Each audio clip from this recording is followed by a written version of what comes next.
Nah, sehingga ini poin penting buat kita untuk bisa mengetahui ke depannya kira-kira selain perawatan luka untuk menurunkan infeksi, apalagi sih yang menjadi apa namanya faktor pendukung untuk kita takut karena kita nggak bisa ngomong-ngomong pakai pembuktian apa. Is it on pointnya kayak gitu tuh. Even kita mau kasih tahu ke dokternya gitu.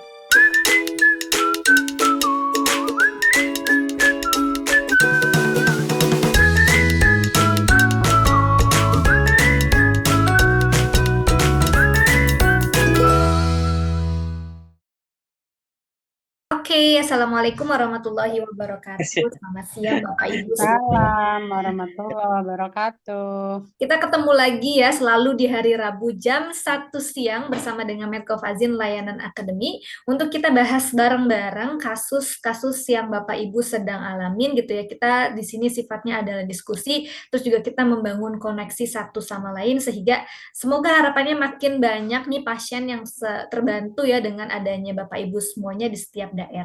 Karena kami yakin nih dari Medcofazin pasti Bapak Ibu semuanya punya semangat yang sama dengan Medcofazin dan juga Woker untuk selalu cegah sejak dini, stop amputasi gitu. Nah, hari ini kita tetap masih ditemani nih sama Nurse Kana Fajar, siapa yang nggak kenal beliau. Tapi tentu saya akan memperkenalkan ulang lagi supaya Bapak Ibu semuanya makin-makin kenal gitu ya dengan Pak Kana Fajar.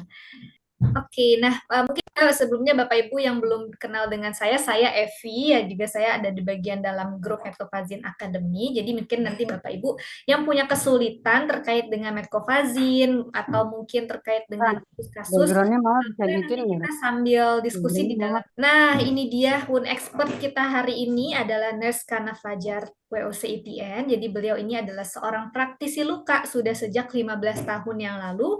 Beliau juga sudah tersertifikasi dunia untuk wound ostomy dan continence nurse di tahun 2012. Nah, siapa nih Bapak Ibu semuanya yang mau menjadi ITN seperti Pak Kana Fajar gitu ya, silahkan nanti bisa ikut program di Indonesian AdMap gitu. Nah, selain beliau juga aktif sebagai konsultan ya, beliau saat ini memang hari-hari itu nggak langsung in charge ke pasien gitu, tapi beliau udah naik pangkat ya, jadi konsultan nih. Jadi ada kasus-kasus yang susah, yang sulit gitu ya di Walker Center, beliaulah sebagai konsultannya. Nah, selain itu beliau juga aktif nih menjadi fasilitator dan juga speaker di skala nasional maupun internasional. Jadi nggak usah diraguin lagi dengan pengalaman beliau. Nah, sebelum kita masuk ke topik hari ini, tentu saya akan disclaimer terlebih dahulu ya Bapak Ibu semuanya, karena hari ini kan setiap kita Zoom, setiap kita layanan konsultasi, pasti selalu ada foto ataupun video terkait dengan kasus yang kita pakai gitu ya. Tapi saya disclaimer bahwa foto yang disampaikan dalam materi ini merupakan dokumentasi medis yang digunakan untuk tujuan edukasi dan peningkatan pemahaman dalam bidang kesehatan. Jadi identitas pasien kita setelah samarkan atau hilangkan untuk menjaga privasi dan kerahasiaan dari pasien. Nah, materi ini bertujuan untuk referensi edukatif gitu ya, dan tidak dimaksudkan untuk menggantikan diagnosis ataupun saran medis profesional. Penyebaran atau penggunaan ulang di luar foto di luar konteks materi ini tanpa izin dari Pohon Bidara Medika ataupun dari tim Medcofazin mohon maaf dilarang dan dapat melanggar aturan privasi serta hukum yang berlaku. Jadi harap gunakan materi ini secara bijak dan sesuai dengan tujuan pembelajaran. Oke, langsung saja nih. Jadi topik kita hari ini adalah luka infeksi. Kebetulan kasus yang akan kita gunakan adalah kasus dari Pak Debi. Setahu saya Pak Debi itu dari daerah Bengkulu ya, jadi daerahnya jauh nih gitu ya dari tempatnya Medcofazin. Dan sebelum kita masuk ke Pak Kana ya, saya izin untuk memanggil Pak Debi dulu menceritakan terkait kasusnya. Mungkin singkat aja nih Pak, kasusnya dan mungkin apa kesulitan atau kendala yang sedang Pak Debi alami. Eh, Kondisi lukanya gimana Bu itu? Ya, boleh Pak. Saya sambil slide Eh, nanti ke kasus. Riwayat lukanya juga Bu ya. Ya, Untuk riwayat lukanya itu Bu ada luka kecil yaitu luka gangrennya kecil di dekat jari kelingking. 2 bulan yang lalu pos di debridement di rumah sakit. Kemudian pulang dirawat di rumah, tapi lukanya membesar nggak kunjung sembuh kan.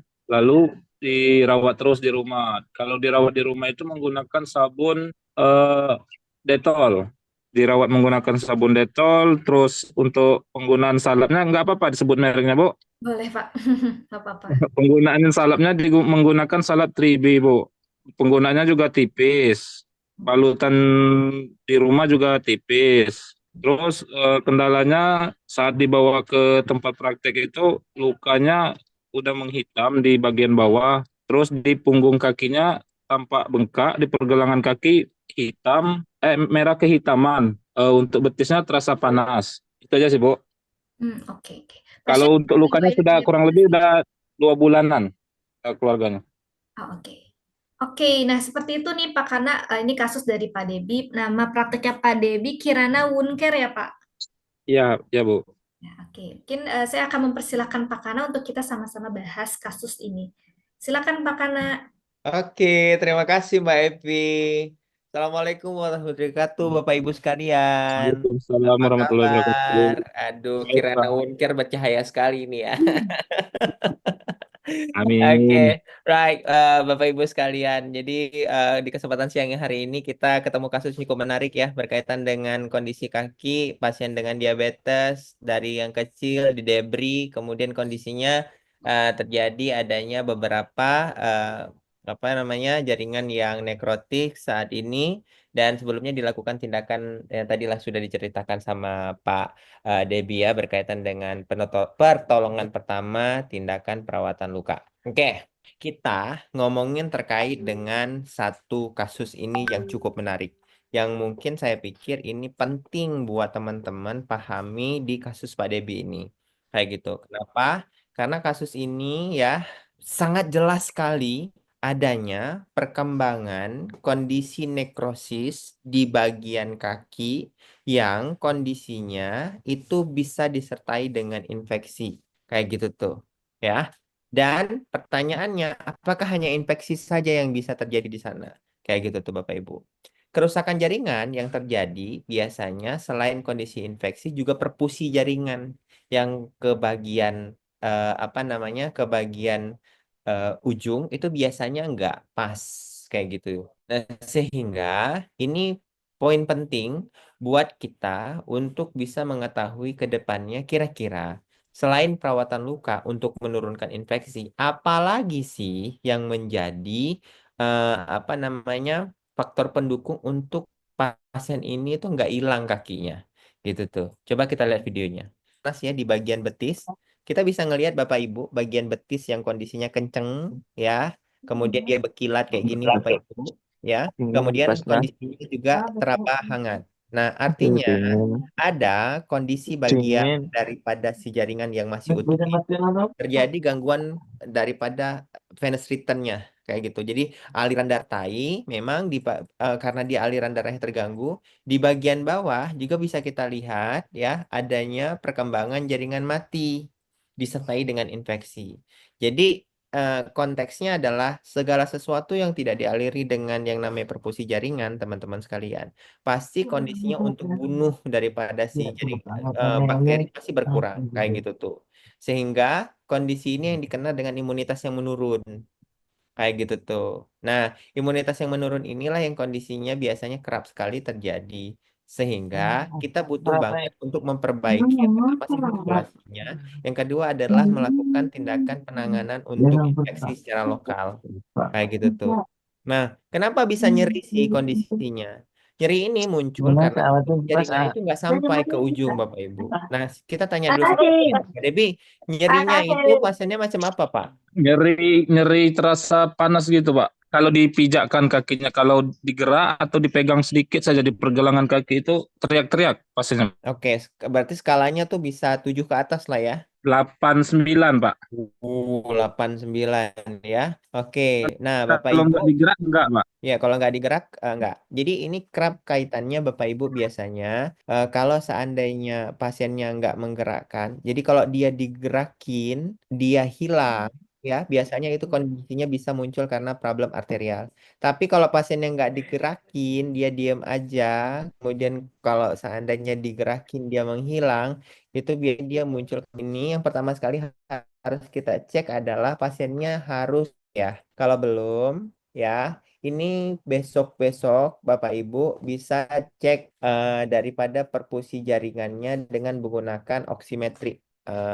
Cek aja apakah apa kapiler refill time-nya tuh balik dengan baik atau enggak. Ini kita mau ngecek perfusi.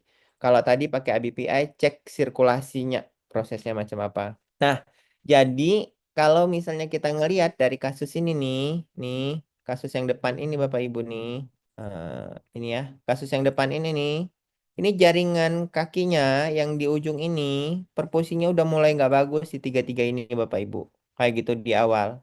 Kenapa? Karena alirannya sedikit. Jadi, penanganan pertama kalau besok ketemu pasien kayak gini adalah Bapak Ibu harus kolaborasi dengan dokter bedah vaskular atau dokter vaskular untuk memperbaiki sirkulasinya. Biasanya yang dibutuhkan adalah antitrombolitik. Buat apa? Buat kondisinya memperlancar aliran darah ke jaringan perifer. Biasanya rekomendasi para dokter itu bisa dia kasih silostajol kayak gitu untuk bisa memperbaiki struktur karena kalau di atas dia kondisinya ngebendung, sirkulasi di bawah juga bakalan akan sedikit gitu tuh. Nah, sehingga apa yang akan terjadi? Nekrosisnya nambah, jaringannya mati, pembuluh darah ke sana makin lama makin nggak ada. Makanya kenapa kondisi pasien-pasien emergensi di awal untuk kasus-kasus pasien infeksi, ya, kita harus berikan selain pemberian tadi antibiotik atau topikal antimikrobial secara lokal, kita butuh untuk pemberian antitrombolitik untuk perbaikan perfusi jaringan atau sirkulasi perifernya.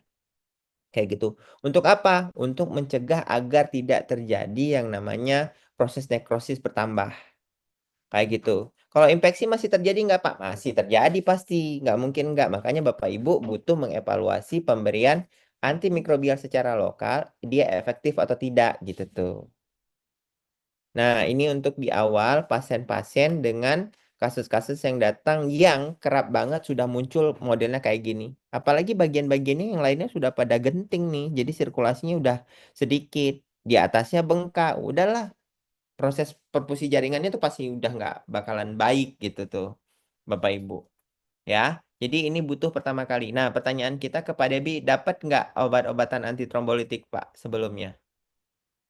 Kan dia cuman ke dokter bedah kemarin tuh Pak. Jadi nggak dapat, cuma dapat antibiotik cefixime sama obat anti nyeri sama obat lambungnya.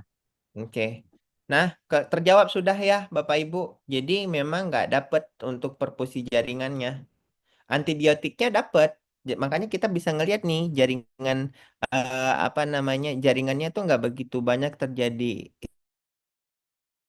inflamasi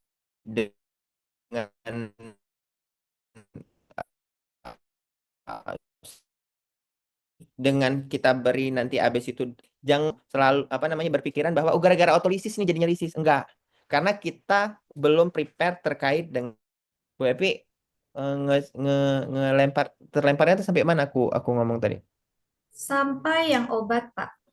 belum sampai yang obat ya.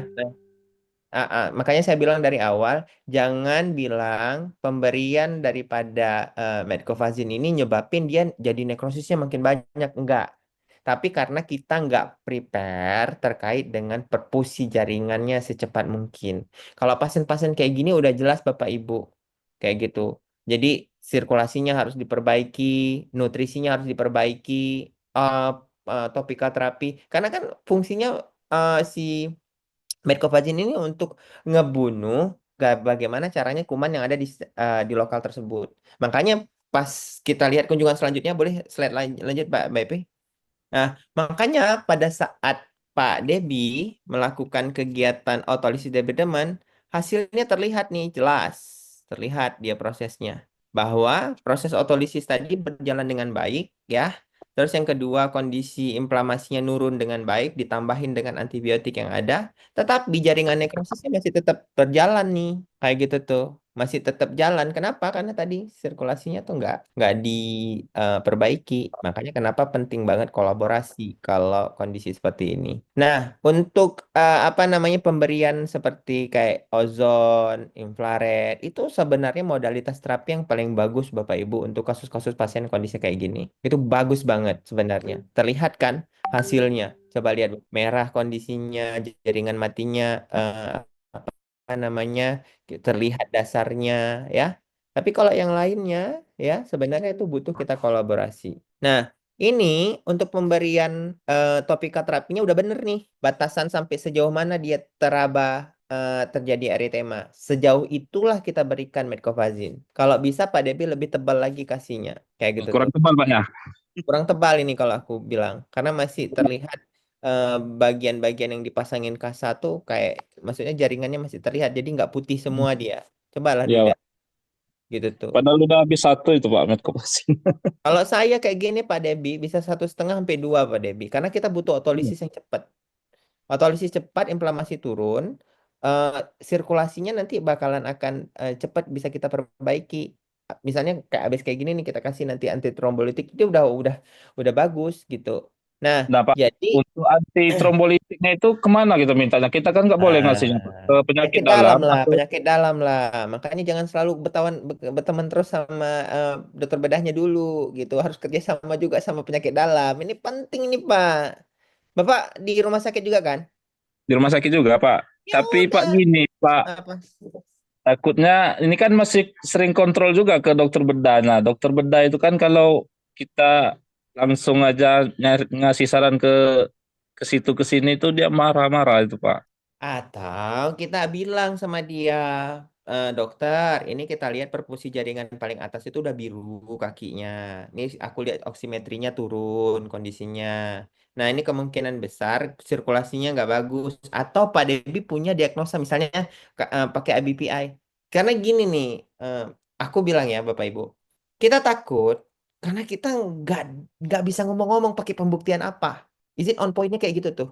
Even kita mau kasih tahu ke dokternya gitu. Jadi maksud aku gini, kita berdiskusi ya, itu kan kebutuhannya ada barang bukti.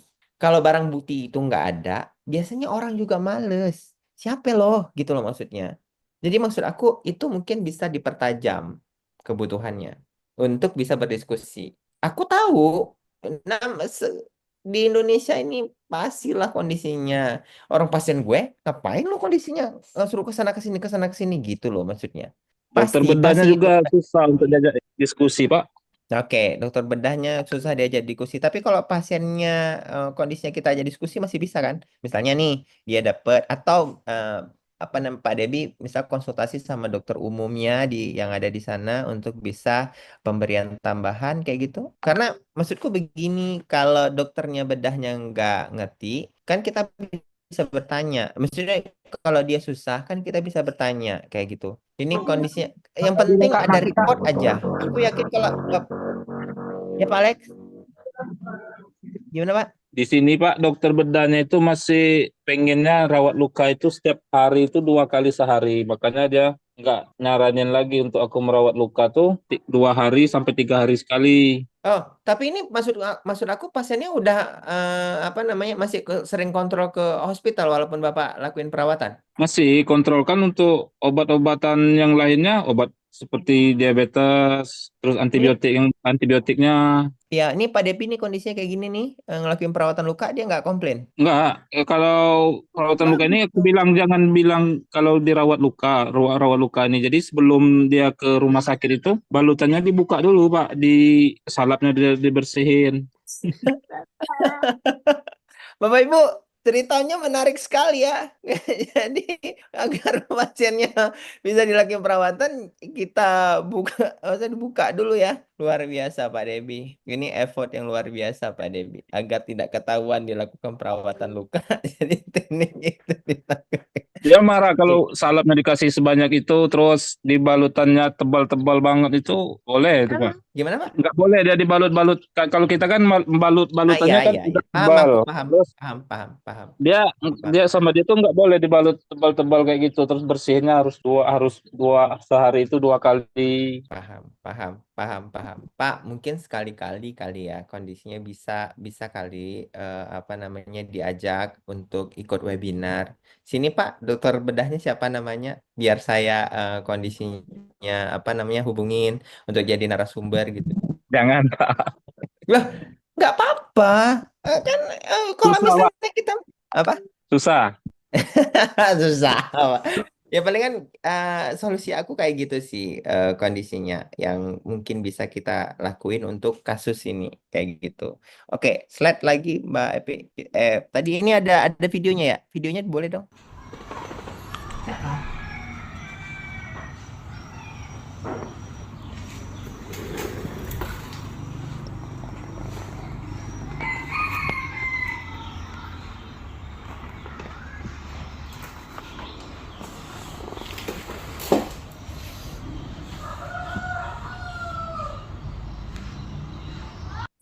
Mbak Epi boleh yang atas boleh nggak? Yang atas balik lagi. Nah ini ada videonya nggak yang merah ini? Bukan. Nah ini. Nah videonya coba yang ini. Nah. Nah, Bapak Ibu coba lihat kondisinya. Kalau dia jaringan yang matinya nih, ini jaringan matinya nih, jaringan matinya, dia belum terbuka dengan cepat. Ini kan isi di dalam ini nih banyak banget ini kondisinya infeksi nih Bapak Ibu. Karena dia akan cari jalan untuk keluar. Makanya kita butuh ngelempuinnya itu cepet gitu maksudnya. Nah, ini kita bisa ngeliat nih, ini masih bengkak nih kondisinya. Dia masih bengkak. Kalau dia masih bengkak, pasti alirannya terganggu. Sehingga biasanya setelah kita kasih otolisis diabetes itu Bapak Ibu, dia masih dia turun, kelihatan nih kan, dia turun kan inflamasinya, ya. Nanti dia turun, kondisinya ada sisa masih di bagian sana yang bisa nyebabin terjadinya infeksi karena tadi apa namanya alirannya tidak bagus kayak gitu. Slide. Nah, jadi ini kalau dia lagi bengkak itu kerap banget kaitannya ya, dia sangat sensitif dengan penekanan. Sehingga makanya pasien-pasien itu selalu kita edukasi pada saat dia di rumah dengan bengkak, jangan biarkan pasiennya itu kakinya nggak digerakin. Cuman apa namanya ditelentangin aja Bapak Ibu. Jangan biarin hal kayak gitu. Nah, apa yang akan terjadi? Jadi bagian ini bagian yang di sini nih, ini Bapak Ibu. Oke, Oke. Suaraku clear? Clear. Oke, clear. Nah, jadi Pak, Bapak Ibu, ini di bagian ini nih ya, yang dia terjadi bengkakan nih ya, di sini nih. Ini kan bengkak nih, batasan ini kan dia bengkak nih ya. Terus selanjutnya di bagian ini biasanya dia akan keras nih. Karena jaringan mati kemungkinan besar ada di bagian sini. Kalau dia ini nggak cepat jebol di bagian ini, kita otolisisnya nggak cepat jebol, nggak kita cepat bukain, bakteri di sini karena dia selalu tegak lurus kakinya kayak gini nih Bapak Ibu. Kan kalau bobok tuh kayak gini ya. Ini misalnya dia di sini. Nah, ini bisa nyebabin cairan yang tadi kondisinya ada di sini, dia nggak akan keluar kayak gitu tuh.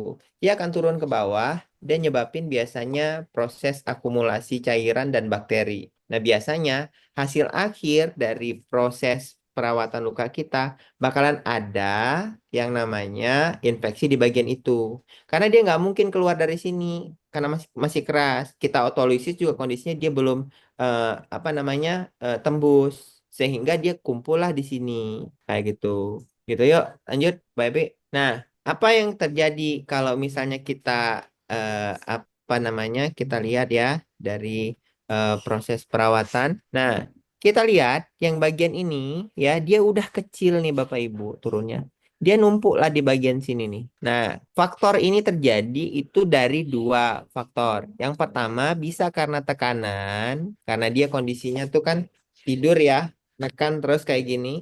Dia nggak melakukan kegiatan aktivitas, misalnya dia ngangkat kakinya atau dia aktivitas exercise secara pasif, misalnya gitu dibantu sama keluarga. Nah, sehingga cairan tadi yang kondisinya nggak pernah kita naikkan kayak gini, apa namanya si kakinya itu akan ngumpul di sana dan nyebabin infeksi kayak gitu tuh. Nah, biasanya kasusnya akan ada mungkin nanti jebol di bagian ini. Ini infeksinya naik nih, tapi hanya di daerah ini aja nih Pak, Bu, kayak gitu. Dia nggak naik ke atas, dia nggak naik ke atas sini. Nah, ini caranya gimana? Nah, caranya kalau ada kondisi kayak gini, yang pertama hindari dia terjadi tekanan, yang kedua dia berikan antimikrobial secara topikal untuk apa namanya menurunkan beberapa infeksi dan mempercepat kalau seandainya dia mau jebol di bagian ini dia cepet-cepet jebol kayak gitu tuh. Dengan cara ngapain? Kita otolisis debedemen kayak gitu. Sedangkan yang di atas ini kita boleh kasih yang namanya dengan transparan film. Atau kalau nggak ada transparan film, kasih tipis-tipis aja di bagian atas itu pakai metcovazin. Tapi dengan syarat kakinya harus dilakukan proses pergerakan, gitu. Nah, jadi gimana Pak untuk nyelesainnya? Jadi ini ada dua nih Bapak Ibu. Ada yang udah punya ini belum Bapak Ibu? Belum.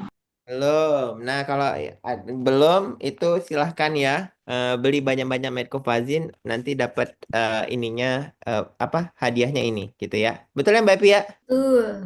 Betul. Ya, Nah, jadi di bagian yang kondisinya udah terjadi inflamasi, jangan ada tekanan. Bapak Ibu boleh tambahkan ini lebih panjang. Jadi kalau ada kakinya tuh agak depan. Sama yang kedua adalah kondisinya biar dia nggak, kadang-kadang kan pasien lupa atau apa kayak gitu.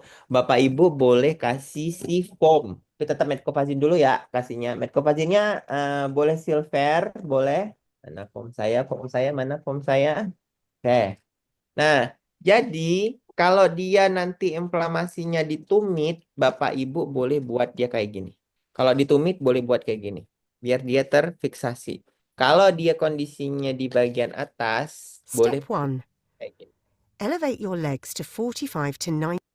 Ya, di bagian ini nih, biar dia nggak terjadi pressure.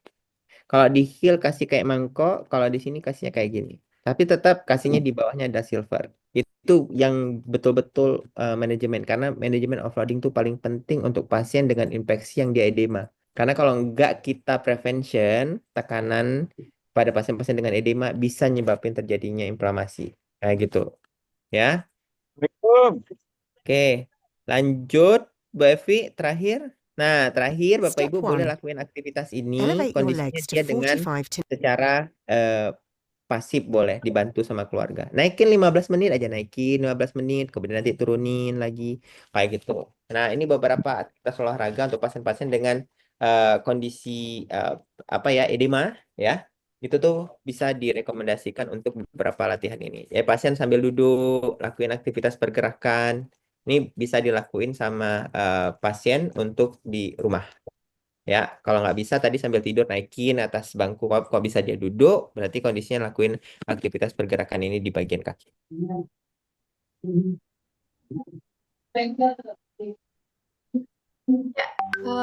Terima kasih banyak Pak Kana untuk penjelasannya terhadap kasus yang dipunya oleh Pak Debi ya. Jadi tadi yang diterangkan sama Pak Kana tidak hanya berfokus pada dressing ya ternyata ya, tapi untuk menangani kasus yang sedang dihadapi sama Pak Debi itu banyak sekali yang harus diperhatikan ya.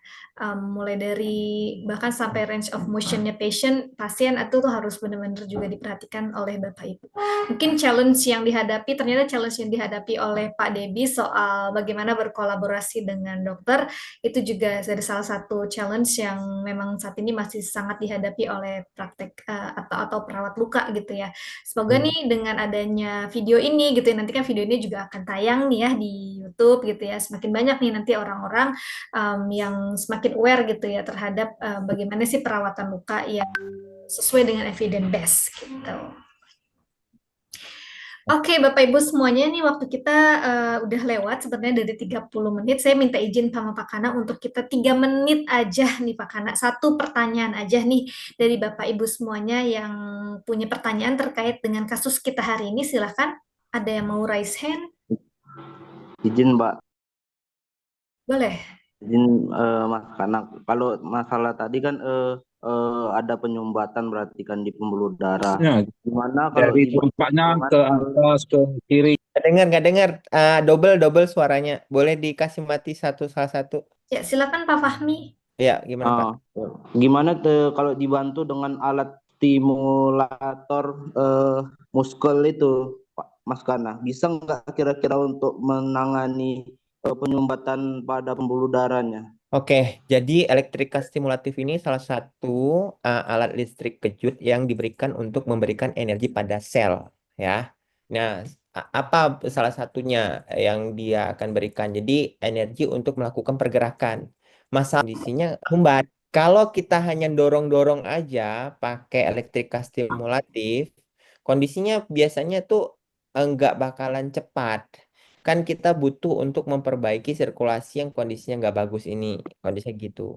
Betul, dia sebagai salah satu bentuk pendorong. Tapi yang didorong kondisinya masih sumbat dan alirannya kecil banget. Didorong kayak orang apa namanya RJP. Nah, pas orang RJP, bagaimana caranya dia bisa alirannya bisa naik? Makanya dikasih epinefrin. Kan gitu dia kondisinya biar pacunya tuh naik. Jadi sambil dipompa, sambil dia dinaikin gitu tuh. Nah, sama kayak ini gitu tuh. Jadi sambil dia dipompa, sambil alirannya tadi dibebasin, digedein gitu tuh ke Berarti tetap jaringan di perifer. berarti tetap disupport ya dengan medikasi ya Mas Kana. Iya pasti dong, pasti. Makanya kenapa kita butuh kolaborasi. Makanya saya bilang Bapak Ibu yang buka praktek mandiri kerjasama minimal sama dokter umum. Jadi kasus-kasus yang kondisinya kayak gini ini bisa terselamatkan dengan cepat. Kerjasama deh sama dokter ini. Sebenarnya kan kalau kerjasama dengan dokter ini biasanya berbasis dengan rasional ya kan. Gak denger aku, Alasan gak denger. Suaranya banyak banget. Gimana, gimana? sebenarnya kalau kerjasama dengan dokter ini dia harus punya rasional, alasan-alasan ilmiah. Kadang di situ tadi kemampuan kita ini masih agak lemah. Makanya Hmm. itu tadi satu begitu kadang status kan kadang masih banyak nih pemahaman-pemahaman yang beda gitu. Hmm. Ya, anjuran aku adalah untuk bisa meningkatkan kemampuan Bapak Ibu untuk bernegosiasi dan berdiskusi adalah peningkatan kompetensi. So, ini adalah sebuah fenomena yang akan muncul di kehidupan kita. Maksud aku tuh semua akan ada fenomena ini gitu. Kalau Bapak Ibu eh, tadi ya, kalau Bapak Ibu mau melakukan kegiatan sesuai dengan rasional, dia tanya apa yang mendasari kamu untuk bisa saya berikan ini. Sama, dokter umum di saya juga akan bertanya, kok aku harus kasih itu? Kenapa? Saya kasih nih data-datanya, oksimetrinya segini, apa ABPI-nya gangguan 0,9%. Kemudian pasien kondisinya terjadi pembengkakan. Kemudian pasien terlihat adanya infeksi di bagian lokal, batasannya sekian. Nah, sehingga batasan tadi saya yakin dia juga belajar. Nggak mungkin kondisinya dia nggak mau memberikan sesuai dengan kebutuhan. Nggak mungkin, Pak. Kayak gitu tuh. Makanya saya selalu ngomong tuh pada saat kita membangun sebuah praktek mandiri, kalau ada rejeki, kumpulinlah dulu itu semua peralatan-peralatan fasilitas untuk Bapak Ibu bisa ngasih tahu bahwa lo kalau datang ke gue kondisinya, kaki lo rawat luka lu benar-benar kondisi dirawat dengan profesional gitu loh maksudnya. Itu penting. Makanya saya selalu ngomong tuh sama teman-teman, yuk cicil yuk kondisinya yuk cicil. Nah, tuh kata Bu Yanti, selama menikmati fenomena itu akan terlewati seiring dengan pengakuan yang akan kompetensi perawatan luka. Pengakuan akan kompetensi perawat luka. Good, Bu. Aku senang sekali dengan semangat Ibu. Karena itu yang paling penting buat dia ngelihat oh dirawat sama Pak Fahmi ada nih data-datanya yang kondisinya menjustifikasi oke aku kondisinya butuh kasih obat ini oke aku di ini kenapa Pak Fahmi melakukan ini itu penting Pak gitu tuh penting banget Oke Pak, makasih Pak. sama-sama Pak sama-sama ya. Oke, nah tadi closing statement yang ciamik sekali dari Pak Kana Fajar ya, Bapak Ibu semuanya harus ingat, tetap harus meningkatkan kompetensi Bapak Ibu. Yang sudah cewek CCA silahkan melanjutkan ke EdNet, yang belum cewek CCA silahkan untuk cewek CCA terlebih dahulu, ataupun kalau misalnya mau langsung ke EdNet boleh banget gitu ya. Oke, Bapak Ibu semuanya, saya ucapkan sekali lagi terima kasih banyak untuk Pak Kana Fajar atas ilmunya hari ini. Bu Evi sama Boleh. aku satu lagi kalau teman-teman kondisinya pengen untuk baca buku di sini ini ada tata laksananya juga boleh kondisinya ya untuk bisa order silahkan di SLI tinggal klik langsung bisa itu satu buku ini ya ini tata laksanaan ukur diabetikum gampang Nanti bacanya. linknya yang Bapak Ibu yang tadi disampaikan oleh Pak Kana, buku tersebut akan kami kirim ya ke dalam grup ya. Jadi Bapak Ibu bisa langsung lihat di mana bisa pembeliannya ya. Ya boleh. Oke. Sekali lagi terima kasih banyak Pak Kana sudah menemani Thank you very kita much semua juga. selama 2 minggu ini gitu. Nanti kita akan ketemu Pak Kana mungkin sekitar sebulan lagi gitu ya, karena minggu depan akan jadwal Wound Expert yang lain gitu, sehingga nanti Bapak Ibu bisa dapat perspektif yang banyak nih dari berbagai Wound Expert yang akan disediakan oleh Medcovazin. Dan juga saya ucapkan terima kasih banyak untuk Pak Debi atas kasusnya sudah bersedia untuk kita bahas bareng-bareng, bisa menjadi semoga bisa menjadi ladang pahala untuk Pak Debi dan juga pasiennya gitu ya, karena sudah bersedia untuk kita jadikan kasus untuk belajar bersama-sama di Medcovazin Academy. Dan juga saya ucapkan terima kasih banyak buat Bapak Ibu semuanya yang hari ini sudah semangat untuk mengikuti Medcovazin Academy. Semoga puasanya lancar selalu. Ini baru setengah jalan nih di bulan Ramadan ya. Tentu kita minggu depan akan tetap bertemu lagi dengan Nurse Agung Ginanjar ya. So jangan sampai lupa, jangan sampai telat. Kita akan ketemu lagi di minggu depan jam 1 siang waktu Indonesia bagian Barat. Saya tutup untuk Medcovazin Academy minggu ini. Wassalamualaikum warahmatullahi wabarakatuh. Bye. Waalaikumsalam warahmatullahi Dadah, wabarakatuh. selamat berpuasa Bapak Ibu. Waalaikumsalam. Terima kasih. Oke. Mantap.